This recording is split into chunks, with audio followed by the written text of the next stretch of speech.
friction. Oh, there was a little woodworm stuck on the edge of the joist. That's what was keeping it out. He's pushing it back up again. There we go. Don't need any screws in that bit.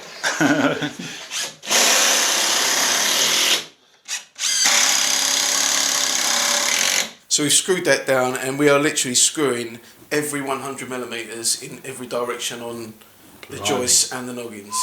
A lot of screws. Yeah. That sounds a bit overkill, James, doesn't it? It does actually, yeah. But the thing is, once it's been tiled over, I mean, we'll leave the rest of the tiler now. Yeah. He can prepare the floor how he wants to. Yeah. Flexible, backer boards or what's that stuff? Separation, decoupling membrane. Decoupling membrane, whatever they choose to use, that's down to them. But as far as our part goes, we've done absolutely everything we can to ensure that this floor is not going to go anywhere. Because once it's tiled, it's not a cheap job to take it all back up again and redo it. No, quite right. This is a house that you're going to be returning to at some point, is that right? You've got other work to do here? Hopefully, yeah. I mean, they've got plans to, or they're having plans drawn up for a loft conversion. And then an extension to follow on. We'll wait till the plan's done. We'll give them a price, but hopefully we'll be considered for it. Yeah, we're close to the chip shop, so you've got loads of work going on anyway. Yeah, loads. Yeah. So what people have been asking quite a lot is about your boots. How are these indestructible boots going? You've had them about 6 weeks. About 6 weeks. Yeah, I would say they are not indestructible. Right. Do you want to have a quick look? Yeah, I'm wearing them now. Yeah. Okay. So, as usual, on most boots, the fronts have gone straight away. I mean, obviously I spend a lot of time on my knees and they get dragged around a lot, but they really, I mean, the steel part is all starting to come loose now. Oh, really? Yeah, it's all starting to flap around.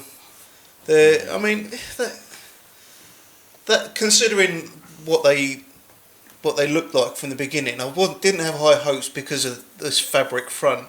Yeah. They haven't done too bad. I mean, they haven't split anywhere else. No, but 6 weeks into the thing, and that's just normal work, and you haven't been trying to destroy them. No, not at all. I mean, that's not taken. No, I haven't been kicking walls or anything. No. So if you were buying those, you'd be disappointed. You wouldn't be going back for another pair, or would you? No, you wouldn't. No, I mean, and even like the initial comfort when I put them on, they felt quite nice and soft, but they're starting to get quite hard on the soles of my feet now. They don't feel particularly comfortable. I mean, they're all right. They're okay in that respect, but I probably wouldn't buy another pair, unfortunately. No.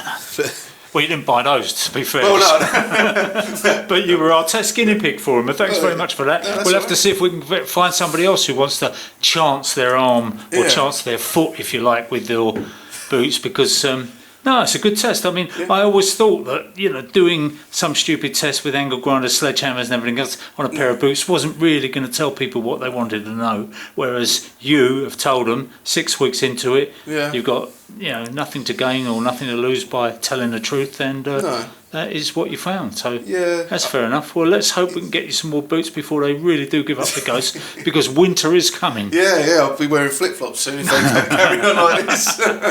All right, mate. Thanks very much. I'll leave you to it.